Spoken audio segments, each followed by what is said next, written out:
નમસ્કાર મિત્રો, જય શ્રી કૃષ્ણ, જય માતાજી. સ્વાગત છે ફરી એક વખત આપનું આપણી યુટ્યુબ ચેનલ ભક્તિ કીર્તન સંગ્રહમાં. મિત્રો, આજના આ વિડીયોમાં આપણે જેઠ મહિનાની વદ પક્ષની એકાદશી કે જે આ 2024માં 2 જુલાઈ 2024ને મંગળવારે આવે છે તે વ્રતનો મહિમા, વ્રતની વિધિ, વ્રતની કથા તથા વ્રત કરવાથી શું ફળની પ્રાપ્તિ થાય તેના વિશે વાત કરવાના છીએ. એટલે ટૂંકમાં કહીએ તો આ એકાદશીનો આ વિડીયોમાં આપણે સત્સંગ કરીશું કે જે સાંભળવા માત્રથી વ્રત કર્યા સમાન પુણ્યફળની પ્રાપ્તિ થાય છે. આ યોગીની એકાદશીનો મહિમા તથા તેની કથા ભગવાન શ્રી કૃષ્ણએ જ કહી છે અને તે જ આપણે આજના આ વિડીયોમાં સાંભળવાના છીએ. અને મિત્રો, કોમેન્ટ સેક્શનમાં એક વખત જય શ્રી કૃષ્ણ જરૂરથી લખજો. મિત્રો, અગાઉ આપણા ભારતમાં ઋષિમુનિઓએ ભારતીય સંસ્કૃતિને ઊંચી લાવવા માટે ખૂબ જ મહત્વનો ભાગ ભજવેલો છે. તેઓએ આપણને પાપ પુણ્યનો, સ્વર્ગ નર્ક આદિનો વિચાર કરીને મનુષ્યને સારા માર્ગે લાવવા, સારા કર્મો કરવા, જપ તપ વ્રત ઉપવાસ કરવાનું સૂચન કર્યું છે કે જેમાં તેઓએ આપણને અનેક વ્રતો કહ્યા છે, અનેક વ્રતોનો મહિમા પણ કહ્યો છે. અને તેમાંનું જ એક મહત્વનું અને સૌથી ઉત્તમ વ્રત કહી શકીએ તો તે છે એકાદશીનું વ્રત, કે જેનું મહાત્મ્ય ખૂબ જ મોટું છે.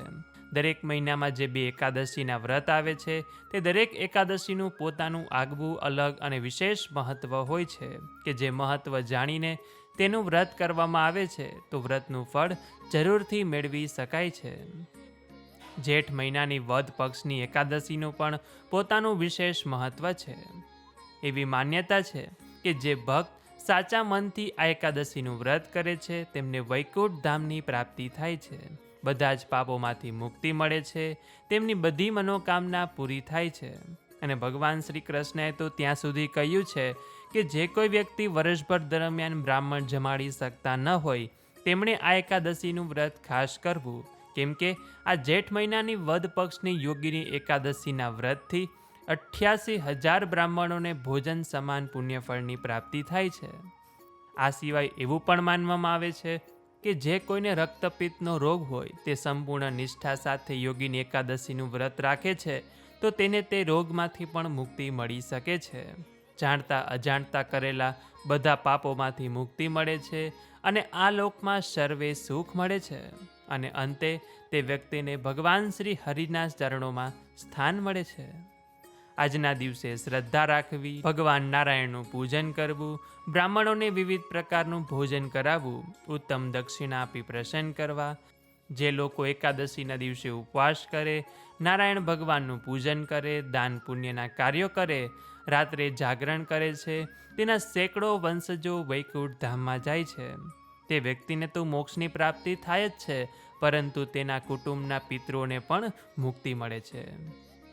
એકાદશીની કથા ભાવથી જે સાંભળે છે, સંભળાવે છે તે પણ સ્વર્ગનો અધિકારી બને છે અને તે સર્વ પાપોમાંથી મુક્ત થઈ મોક્ષપદને પામે છે.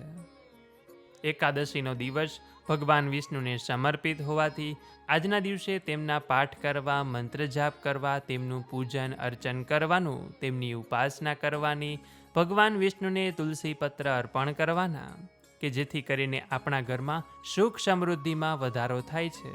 અને એવું કહેવાય છે કે ભગવાન વિષ્ણુની આપણા ઉપર જો કૃપા હોય તો સાથે દેવી લક્ષ્મી પણ આપણા ઉપર પ્રસન્ન થાય છે, કે જેનાથી આપણા ઘરમાં અપાર ધન અને સમૃદ્ધિ આવે છે અને લક્ષ્મીજી આપણા ઘરમાં સ્થિર થાય છે.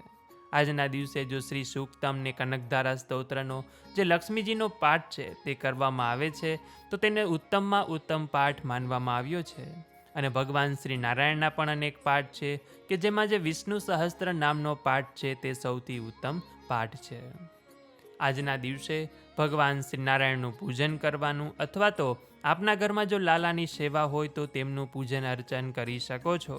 ભગવાનને નવા વસ્ત્રો પહેરાવાના, ભગવાનને ભોગ ધરાવવાનો, તેની ખૂબ જ પ્રેમપૂર્વક ભાવથી ભગવાનની પૂજા કરવાની, દીવો કરવાનો, અગરબત્તી કરવાની, ભગવાનને કંકુ ચાંદલો, ચંદનનો ચાંદલો કરવાનો, ચોખા ચોંટાડવાના તથા ફૂલ અર્પણ કરીને ભગવાનની પૂજા કરવાની. કહેવાય છે કે યોગીની એકાદશીના દિવસે જો ભગવાન વિષ્ણુને દહીંમાં સાકર ભેળવી તુલસીજીના પાન સાથે અર્પણ કરવામાં આવે છે તો ઘરમાં સુખ સમૃદ્ધિ આવે છે, પરિવારમાં શાંતિ રહે છે અને ઘરમાં ચાલી રહેલી સમસ્યાઓનો પણ અંત આવે છે.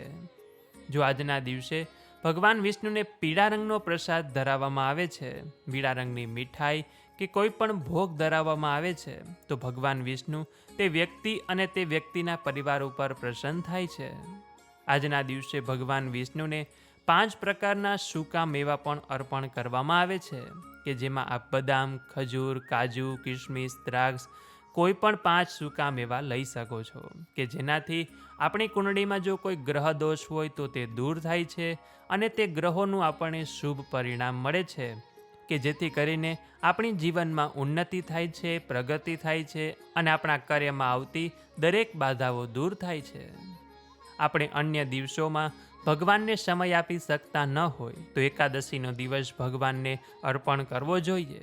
આપણે આખો દિવસ તો આપી ન શકીએ, પરંતુ સવારે, બપોરે, સાંજે, રાત્રે જ્યારે પણ જેટલો પણ સમય મળે છે તેટલો આપણે ભગવાનને સમર્પિત કરીએ, ભગવાનનું નામ લઈએ, તેમની માળા કરીએ. તેમનો જે પણ કોઈ મંત્ર આવડે, ઓમ વિષ્ણવે નમઃ, ઓમ શ્રી પરમાત્મને નમઃ, ઓમ શ્રી કૃષ્ણાય નમઃ, શ્રી કૃષ્ણ શરણમ મમ, ઓમ નમો ભગવતે વાસુદેવાય, શ્રી શિવાય નમસ્તુભ્યમ. જે પણ કોઈ મંત્ર આવડે, અનુકૂળ લાગે, સહેલો લાગે, તે મંત્રનો 108 વખત જાપ કરવાનો. કોઈ પાઠ આવડતો હોય તો કરવાનો, અથવા વાંચીને પણ કરી શકો. અને અમારી ચેનલમાં પણ ભગવાનના દરેક પાઠ મૂકેલા છે, તો ત્યાંથી પણ આપ સાંભળી શકો છો. અને એમાં પણ આ એકાદશીના દિવસે વ્યતિપાત મહાપાતનો પણ યોગ થઈ રહ્યો છે. જેવી રીતે પરસોત્તમ મહિનામાં આપણે વ્યતિપાતનું વ્રત કરતા હોય છે, તે જ વ્યતિપાત એકાદશીના દિવસે પણ થઈ રહ્યો છે. અને આપણે વ્યતિપાતનું મહત્ત્વ તો જાણીએ જ છીએ, એટલે એકાદશીના દિવસે જો વ્યતિપાત થતો હોય તો આ દિવસે વ્રત કરવાથી વ્યતિપાતના વ્રતનું પણ આપણને ફળ મળી જાય છે. કદાચ આપણાથી આજે ઉપવાસ ન થાય તો ફરાળ કે ફળાહાર લઈને પણ વ્રત કરવું જોઈએ, પરંતુ શ્રદ્ધાપૂર્વક, ભાવપૂર્વક, સાચા મનથી એકાદશીનું વ્રત ધારણ કરવાનું. જો એવી રીતે વ્રત કરશો તો જ વ્રતનું પુણ્યફળ મળે છે. અને હવે તો આપે આ એકાદશીનું મહાત્મય પણ જાણી લીધું છે, તો જે લોકો એકાદશીનું વ્રત કર્યું હશે તેને તેનું 70% પુણ્યફળ મળી ગયું. તો હવે 30% પુણ્યફળ મેળવવા માટે શું કરવું? તો મિત્રો, તેના માટે એકાદશીની વ્રત કથા સાંભળવાની, કે જે હવે આપણે સાંભળવાના છીએ. તો જે લોકોએ વ્રત કર્યું છે અથવા વ્રત નથી કર્યું તે લોકો મારી સાથે એકાદશીની ભાવપૂર્વક કથા સાંભળે, કે જેથી કરીને એકાદશીનું સંપૂર્ણપણે ફળ મેળવી શકાય. તો હાથમાં ફૂલ, ચોખા અથવા તુલસીપત્ર રાખીને આ એકાદશીની કથાનું શ્રવણ કરજો. આ કથા સ્વયં શ્રી કૃષ્ણ ભગવાને યુધિષ્ઠિરને કહી હતી, કે જે આપણે સાંભળવાના છે. તો બોલ્ય શ્રી કૃષ્ણ ભગવાન કી જય, શ્રી વિષ્ણુ ભગવાન કી જય, એકાદશી માત કી જય. પૂર્વે અલકા નગરીમાં કુબેર ભંડારી શિવ ભક્ત રહે છે, કે જેણે હંમેશા શિવની પૂજા માટે પુષ્પો જોઈએ અને તે માનસરોવરમાંથી લાવવા માટે પોતાના સેવક હેમમાલીને નિમેલો હતો. તે હંમેશા પુષ્પો લાવતો, પણ પોતાની પત્નીમાં અતિ આસક્ત હતો. વળી એને પોતાના રૂપનો પણ ગર્વ હતો. તે એક દિવસે માનસરોવરમાંથી પુષ્પો લાવીને ઘરે ગયો અને પોતાની પત્નીમાં આસક્ત થઈને તેની સાથે રમણ કરવા લાગ્યો અને પુષ્પો પહોંચાડવાનું ભૂલી ગયો. કુબેર મધ્યાહન સુધી રાહ જોઈ, પણ ફૂલ આવ્યા નહીં. ત્યારે બીજા યક્ષોને કહ્યું કે પૂજાને મોડું થઈ ગયું છે અને હેમમાલિની હજુ કેમ આવ્યો નહીં તેની તપાસ કરો. ત્યારે યક્ષોએ તપાસ કરીને કહ્યું કે તે પોતાની પત્ની સાથે રમણ ક્રીડામાં આસક્ત છે. ત્યારે કુબેરે તેને બોલાવ્યો, એટલે તે ઉતાવળો આવ્યો. તેને જોઈને કુબેર તોતી ક્રોધાવશમાં આવીને કહેવા લાગ્યા, અરે, તું વિચારતો નથી કે પ્રભુની પૂજામાં મોડું થઈ ગયું અને તેનું તને ભાન પણ નથી? વળી તું તારી પત્નીમાં અતિ આસક્ત છો, વળી તને તારા રૂપનો પણ અતિ ગર્વ છે. માટે હું તને શાપ આપું છું કે તું કોઢિયા શરીરવાળો થઈ જા અને વળી તારા પત્નીનો વિયોગ પણ થાવ, કેમ કે તે ભગવાન શિવજીનો મહાન અપરાધ કરેલો છે. અને આવા શાપને સાંભળતામાં જ તેનું શરીર કોઢથી યુક્ત થઈ ગયું અને પત્નીથી રહિત થઈને ભયંકર જંગલમાં આમ તેમ ભટકવા લાગ્યો. પણ આથી પહેલાં શિવની પૂજા માટે પુષ્પો લાવતો તે પુણ્યથી તેને આગલા જન્મનું સ્મરણ રહ્યું હતું. એટલે તે અપરાધને સંભાળીને પશ્ચાતાપ કરતો. એમ કરતા કોઈ એક સમયે હિમાલયમાં ગયો અને ત્યાં દેવ ઈચ્છાએ મહામુનિમર માર્કંડેયના આશ્રમમાં આવી ચડ્યો. તે મુનિની આયુષ્ય બ્રહ્માના 7 દિવસની હતી. હેમમાલીએ પુનિના દર્શન કરી પગે લાગીને તેની આગળ 2 હાથ જોડીને પ્રાર્થના કરવા લાગ્યો. ત્યારે મુનિએ તેને આશ્વાસન આપી દુઃખનું કારણ પૂછ્યું તો તેણે સઘળી વૃત્તાંત કહ્યું અને કહ્યું કે હવે એ અપરાધનો અને દુઃખનો નાશ થાય એવો ઉપાય કહો. ત્યારે તે મુનિએ પોતાના હૃદયમાં વિચાર કરી પ્રભુનું ધ્યાન ધરીને કહ્યું કે તું એમ કર, આવતી જેઠ માસના વદ પક્ષની યોગીની એકાદશીનું વ્રત કર. તેનું વ્રત શુદ્ધ થઈને અતિ શ્રદ્ધાપૂર્વક કરજે. રાત્રિમાં જાગરણ કરજે, તો એ વ્રતના પ્રભાવથી તું સર્વે દુઃખોથી મુક્ત થઈશ અને સુખી થઈશ. તે વચન સાંભળીએ હેમામાલીએ જ્યારે જેઠ મહિનાની વદ પક્ષની આ યોગીની એકાદશી આવી ત્યારે તેનું વ્રત કર્યું. એટલે તત્કાળ તેનું શરીર દિવ્ય અને અતિ રૂપવાન અને પહેલા કરતાં પણ અતિ રમણીય થઈ ગયું અને ફરીવાર પોતાની પત્નીને પણ પામ્યો. તેને જોઈને કુબેર તેને પૂછ્યું કે તું મારા શાપથી મુક્ત થયો કેવી રીતે? ત્યારે તેણે જેઠવદ યોગીની એકાદશી વ્રતનો પ્રભાવ કહ્યો, તેનું મહાત્મ્ય જણાવ્યું અને કહ્યું કે હું આ વ્રતના પ્રભાવથી જ મુક્ત થયો છું. તો હે રાજન, એકાદશીનું વ્રત અવશ્ય કરવું જ જોઈએ અને એ વ્રતને જો ભગવાનની પ્રસન્નતા માટે ભગવાનના મહાપૂજનની સાથે કર્યું હોય તો તે વ્યક્તિ આ લોકમાં અપાર સુખ ભોગવે છે અને દેહને અંતે ભગવાનના ધામને પામે છે કે જેમાં કોઈ સંશય નથી. હે પ્રભુ, જેવી રીતે હેમમાલીએ તમારું એકાદશીનું વ્રત કર્યું અને તેને આપ ફળ્યા, તેવી જ રીતે જે કોઈ તમારી વ્રત કથા વાંચે છે, સાંભળે છે, લખે છે, આ વિડીયો જુએ છે, સાંભળે છે, તે સર્વે કોઈને ફળજો. જેણે વ્રત કર્યું હોય, ન કર્યું હોય અને માત્ર જેણે કથા સાંભળી હોય તેને પણ એકાદશીનું પુણ્ય ફળ મળી જાય એવી જ મારી તમને પ્રાર્થના છે. તો બોલ્ય શ્રી કૃષ્ણ ભગવાન કી જય, શ્રી વિષ્ણુ ભગવાન કી જય, એકાદશી માત કી જય. તો મિત્રો, સાંભળ્યું ને કે યોગીની એકાદશીનો કેવો મહિમા છે. તેનું વ્રત કરવાથી હેમમાલીને પોતાનું શરીર પાછું મળ્યું, પોતાની પત્ની પાછી મળી અને એવી રીતે તે પ્રેતયોનીમાંથી મુક્ત થઈ તે ફરી દેહધારી ગાંધર્વ બન્યો. તો એવી રીતે આપણે પણ જો એકાદશીનું વ્રત કરીશું તો આપણે પણ વ્રતનું પુણ્ય ફળ મેળવી શકીશું.